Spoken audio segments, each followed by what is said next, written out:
Hello everyone, welcome to our YouTube channel learning for learners. कैसे हैं आप सभी? होप सो आप सभी लोग अच्छे होंगे हमेशा की तरह। This is something about me. आज हम वृद्धि और विकास को प्रभावित करने वाले कारकों के बारे में पढ़ेंगे। आंतरिक कारक। आंतरिक कारक के अंदर आनुवांशिक कारक, जैविक कारक और बुद्धि, इसके अलावा लिंग, अंतःस्रावी ग्रंथियाँ, ये सारी चीज़ें वृद्धि और विकास को प्रभावित करती हैं। सबसे पहले हम आनुवांशिक कारक की ओर चलेंगे। आनुवांशिक कारक किस प्रकार से वृद्धि और विकास को प्रभावित करते हैं? तो बालक का विकास वंशानुक्रम में उपलब्ध गुण एवं क्षमताओं पर निर्भर करता है। यानी कि जो हेरिडिटी है वो ह्यूमन डेवलपमेंट और जो ह्यूमन डेवलपमेंट है और ह्यूमन की जो पर्सनालिटी है उसको एक बेस प्रोवाइड करता है। हेरिडिटी वो है जिसके साथ एक पर्सन पैदा होता है। ओके, गर्भधारण करने के साथ ही बालक में पैतृक गुणों का आरंभ शुरू हो जाता है। यानी कि जैसे ही बच्चा माँ के गर्भ में आता है, ये जो पैतृक गुण होते हैं उनका जो ट्रांसफ़र है उन गुणों का आरंभ होना शुरू हो जाता है। यानी कि वो गुण उसमें विद्यमान होने लगते हैं और यहीं से बालक की बुद्धि एवं विकास की सीमाएं सुनिश्चित हो जाती हैं। यानी कि जितनी भी क्वालिटीज़ हैं, all the qualities that a child has inherited from the parents is called heredity. यानी कि जितनी भी क्वालिटीज़ हैं जो बच्चा इनहेरिट करके लाता है अपने पेरेंट्स से, उसे ही हम हेरिडिटी कहेंगे। ओके, बालक के कद, आकृति, चरित्र, बुद्धि आदि को वंशानुक्रम संबंधी विशेषताएं प्रभावित करती हैं। यानी कि जो वंशानुक्रम है वो बालक के किस किस चीज़ को प्रभावित करता है? तो उसके कद, आकृति, चरित्र और बुद्धि, इसके जैसे जितने भी और भी एस्पेक्ट्स हैं विकास के, उन सभी क्षेत्रों को वंशानुक्रम जो है वो प्रभावित करता है। अतः वंशानुक्रम बच्चों के विकास के सभी पक्षों, जैसा कि अभी मैंने बताया था, शारीरिक, मानसिक, संवेगात्मक, इन सभी पक्षों को प्रभावित करता है। अक्सर देखा जाता है स्वस्थ माता पिता के बच्चे स्वस्थ होते हैं। आप लोगों ने भी देखा होगा अपने आसपास, ये तो नॉर्मल है कि जिन बच्चों के माता पिता कमज़ोर होते हैं अक्सर उनकी संतानें भी जो हैं वो कमज़ोर ही पैदा होती हैं, क्योंकि उन्हें न्यूट्रिशन नहीं मिलता है गर्भ में, तो वो उसके कारण वो कमज़ोर ही पैदा होते हैं। इसके अलावा कोई भी बीमारी हो या जो उनकी पीढ़ी दर पीढ़ी चली आ रही हो, वो सारी जो बीमारियां होती हैं वो इसी वंशानुक्रम के द्वारा उनमें ट्रांसफ़र होते जाती हैं। एक बहुत ही अच्छी डेफिनेशन है वुडवर्थ के अनुसार, वंशानुक्रम बालक की सभी सीमाएं पहले ही निश्चित कर देता है। यानी कि किस प्रकार से कर देता है? उनके माता पिता की स्थिति को देखते हुए। अगर उसके माता पिता फेयर हैं तो बच्चा फेयर होगा, ठीक है। अगर जो ये तो एक्सेप्शन है कि मतलब नहीं हुआ, लेकिन अक्सर ऐसा होता है कि अगर फेयर माँ बाप हैं तो उसके बच्चे भी जो होंगे वो फेयर ही होंगे और स्वस्थ माता पिता की स्वस्थ संतानें होंगी, ठीक है। तो वुडवर्थ जी के अनुसार ये डेफिनेशन दी गई है, आप लोग याद रखिएगा कि वंशानुक्रम बालक की सभी सीमाएं पहले ही निश्चित कर देता है।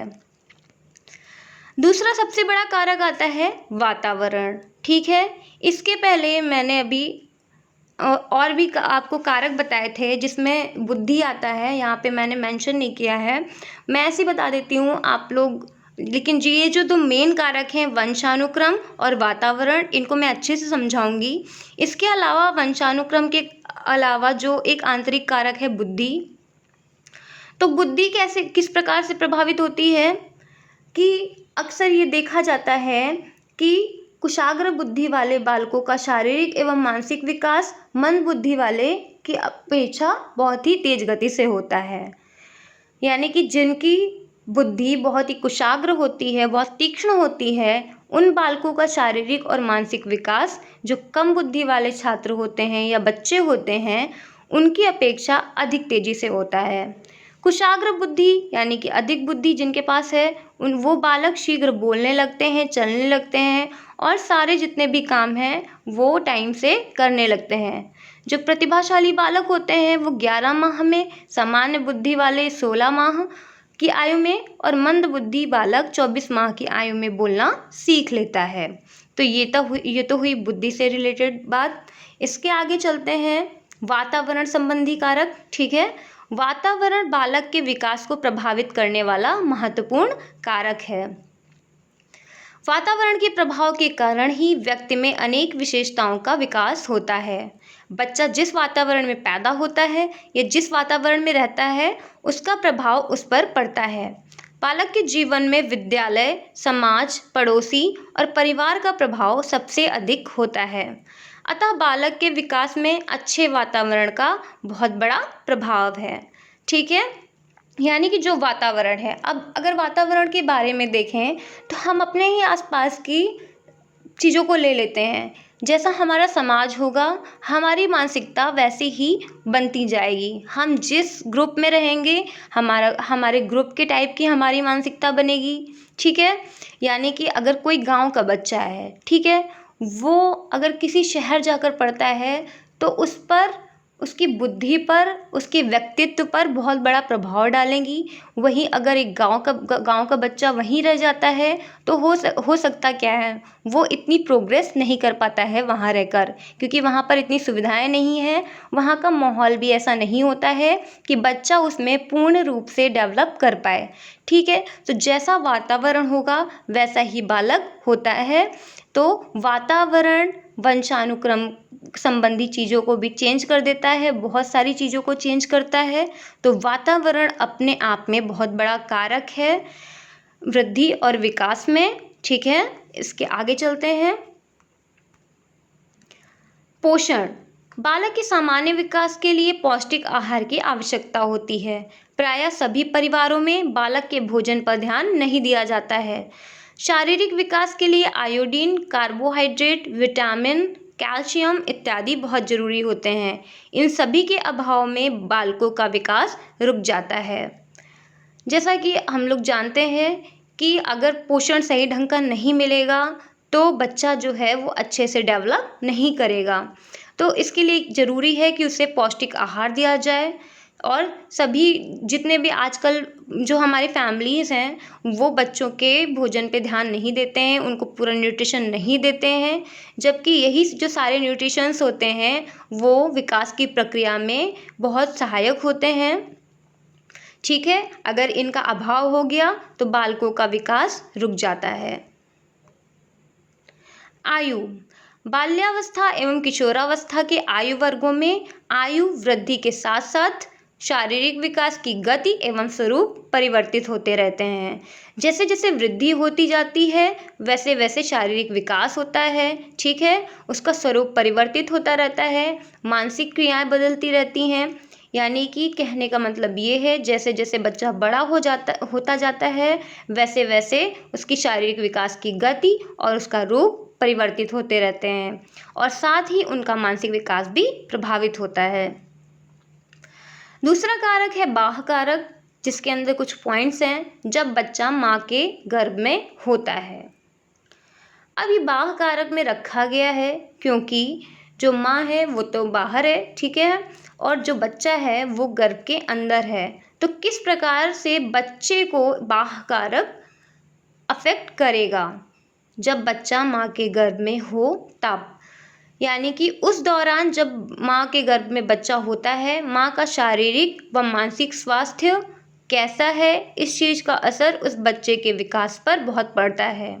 अगर माँ कमज़ोर होगी तो बच्चा भी कमज़ोर पैदा होगा। ठीक है, अगर उसका मानसिक विकास जो है वो अच्छा नहीं होगा तो उसके बच्चे के मानसिक विकास पर भी अच्छा खासा प्रभाव पड़ेगा। नंबर 2, गर्भ में एक या एक से अधिक बच्चे होने की स्थिति में भी बच्चों का विकास रुक जाता है। यानी कि अगर एक है तब तो ठीक है, लेकिन अगर एक से अधिक है तो किसी बच्चे को ज़्यादा न्यूट्रिशन मिल जाता है, किसी को कम मिलता है। इस अभाव में कोई बच्चा बहुत ही दुर्बल पैदा होता है और कोई बच्चा स्ट्रांग पैदा हो जाता है। ठीक है। माँ गर्भावस्था के दौरान किस प्रकार का न्यूट्रिशन या आहार ले रही है, यानी कि जब माँ के गर्भ में बच्चा हो तो उसे अच्छी तरीके का न्यूट्रिशन लेना चाहिए ताकि बच्चा भी स्वस्थ रहे। डिलीवरी सामान्य है कि असामान्य है, इसका भी प्रभाव बच्चे पर पड़ता है। जब बच्चा माँ के गर्भ में हो तब गर्भ में बच्चे को कोई हानि ना पहुँची हो इत्यादि बातें बच्चे के विकास में अपनी बहुत बड़ी भूमिका निभाती हैं। यानी कि जब बच्चा गर्भ में हो तो कोई एक्सीडेंट ना हुआ हो या कोई चोट ना लगी हो। ठीक है। अगर ऐसा कुछ होता है तो वो सारी चीज़ें बच्चे के विकास और वृद्धि में बाधा बनती हैं। बच्चे के परिवार व माता पिता के आर्थिक व सामाजिक स्तर के बच्चे के सहपाठियों का साथ, बच्चे के विद्यालय का वातावरण आदि बच्चे के विकास व वृद्धि में सहायक होती हैं। यानी कि जो बच्चे का संपूर्ण डेवलपमेंट है, कंप्लीट डेवलपमेंट है, वो समाज में ही होता है। और समाज में होता कौन है? हमारा परिवार होता है, माता पिता होते हैं। ठीक है। हम बच्चे के सहपाठी होते हैं, विद्यालय होता है। ठीक है। तो अगर बच्चे के आसपास का वातावरण सही होगा तो बच्चा अच्छे से डेवलप कर जाएगा। इसलिए ज़रूरी है कि अगर बच्चे का डेवलपमेंट अच्छा हो तो ज़रूरी है कि बच्चे का वातावरण ज़रूर अच्छा होना चाहिए। ठीक है। और जितनी भी चीज़ें हैं वो सारी अच्छी होनी चाहिए। इसके आगे दूसरा टॉपिक लेते हैं, विकास की अवस्थाएं। ठीक है। ये देखिए, विकास की मुख्यतः 5 अवस्थाएं हैं। ठीक है। प्रसव पूर्व अवस्था, जिसे जन्म से पहले यानी कि 9 माह तक माना जाता है। शैशवावस्था, जन्म से 2 वर्ष। प्रारंभिक बाल्यावस्था 2 to 6 ईयर। उत्तर बाल्यावस्था 7 से 11 वर्ष। किशोरावस्था 12 से 19 वर्ष। सबसे पहले आता है प्रसव पूर्व अवस्था, जन्म से पहले 9 माह तक। प्रायः गर्भावस्था 9 माह या लगभग 280 दिनों का रहता है। इस अवस्था में विकास की गति तीव्र होती है। शरीर के सभी अंगों की आकृतियों का निर्माण इस काल में ही हो जाता है। गर्भावस्था माँ के खान पान, मानसिक व शारीरिक स्थिति से अधिक प्रभावित होता है। ये देखिए, जब बच्चा माँ के गर्भ में होता है, संपूर्ण गर्भावस्था को 3 भागों में बांटा गया है। ठीक है। सबसे पहला है जर्मिनल स्टेज, दूसरा है एम्ब्रियोनिक स्टेज, तीसरा है फेटल स्टेज। ठीक है। थोड़ा सा मैं समझा देती हूँ कि जर्मिनल स्टेज होता क्या है। ये जो अवस्था होती है ये 2 सप्ताह तक रहती है। इसका आकार अंडे के समान होता है और ये इधर उधर नलिका में तैरता रहता है। ये जो नलिका होती है वो माँ के गर्भाशय तक जाती है और गर्भनाल के द्वारा माँ के रुधिर प्रवाह से अंडे की आकृति की जो समान वाली है, जिसे डिंब कहते हैं, से आहार प्राप्त करता है। ठीक है। दूसरा है एम्ब्रियोनिक स्टेज। एम्ब्रियोनिक स्टेज जो है वो तीसरे सप्ताह से दूसरे महीने के अंत तक रहती है। इस अवस्था में गर्भ जो होता है पिंड मानव आकृति धारण कर लेता है। जर्मिनल स्टेज में क्या होता है, वो पिंड के ही रूप में होता है, लेकिन इस स्टेज में मानव आकृति मानव आकृति धारण कर लेता है। इसमें विकास गति तीव्र होती है। 6 सप्ताह का गर्भपिंड होने पर उसमें हृदय की धड़कन शुरू हो जाती है। ठीक है। त्वचा, ग्रंथियाँ, जो बाल होते हैं, फेफड़े, श्वास नली, इन सब का निर्माण हो जाता है। तीसरी है फेटल स्टेज। ये अवस्था 3 माह से 9 माह तक की है। इस अवस्था में किसी नवीन अंग का विकास नहीं होता है, बल्कि जो पिंडावस्था में निर्मित अंग होते हैं, यानी कि जो एम्ब्रियोनिक स्टेज होती है, उसमें जो भी आकृतियाँ बनती हैं उनका डेवलप होता है फेटल स्टेज में। ठीक है। इस अवस्था में मानव शिशु की आकृति का पूर्ण विकास हो जाता है। तो ये था इन 3 स्टेजेस के बारे में, जो कि आपको समझ में आया होगा। शैशवावस्था, जन्म से 2 वर्ष। इस अवस्था में बालक का शारीरिक विकास बहुत ही तेजी से होना प्रारंभ हो जाता है। बच्चा घुटने के बल रेंगना और कुछ-कुछ चलने की कोशिश करने लगता है। इस अवस्था को बालक का निर्माण काल माना जाता है। बहुत ही ईज़ी लैंग्वेज में है, आप लोगों को समझ में आ जाएगा। ये मैंने नोट्स जो बनाए हैं आप लोगों के लिए ईज़ी वे में बनाए हैं ताकि आपको मुश्किल ना हो।